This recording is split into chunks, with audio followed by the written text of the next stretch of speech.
দুপুরের সময় মানবতা বিরোধী অপরাধে সাইদির ফাঁসির আদেশের পরপরই সারা দেশে সংখ্যালঘুদের ওপর ব্যাপক হামলা, বসতভিটা, মন্দিরে আগুনসহ লুটপাটের ঘটনায় আতঙ্ক বিরাজ করছে। রোববার সিরাজগঞ্জের 2টি উপজেলাতে হামলা করে জামায়াত শিবির কর্মীরা। এই ঘটনায় পুরো এলাকা আতঙ্কিত হয়ে পড়লেও পরিস্থিতি সামলাতে হাতে হাত রেখে এগিয়ে এসেছে হিন্দু মুসলমান সবাই।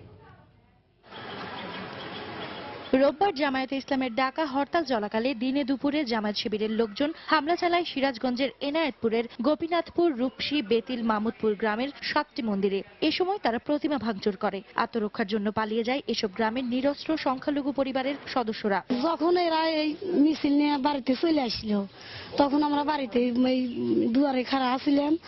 তারপরে এরা বাইরে বেরিয়ে শুরু করে দিল, বাড়ির ভিতরে যে বাটা নিয়ে আসলো, নিয়ে এসে বাইরে বেরিয়ে আমরা বয়সের মিয়া সাল মানুষ, আমরা যে ঘরে কপার দিলেন। প্রথমে সাপল টাপল দিয়ে দাউটাও দিয়ে কোবাইছে, কোবানোর পরে তারপরে কয়েকজনে ধরে ধাক্কা ধুক্কা ফালাই দিছে। সাইদি সাহেব চাঁদে উঠছে, এরকম বিভ্রান্তিকর পরিস্থিতি সৃষ্টি করে জামাতের কুখ্যাত রাজাকার সন্ত্রাসী দলের লোকজন মতিন সাহেবের ছেলে নুরুলের নেতৃত্বে বিভিন্নভাবে হাতুড়ি দিয়ে, রামদাও দিয়ে, লাঠি সোটা দিয়ে ভাঙচুর করেছে চলে গেছে।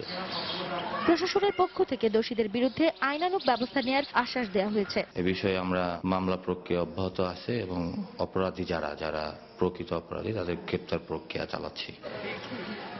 এই ঘটনার পর নিজ উদ্যোগে এলাকার মুসলমান ও সংখ্যালঘু সদস্যরা গড়ে তুলেছেন প্রতিরক্ষা ব্যবস্থা। সময় সংবাদ, সিরাজগঞ্জ।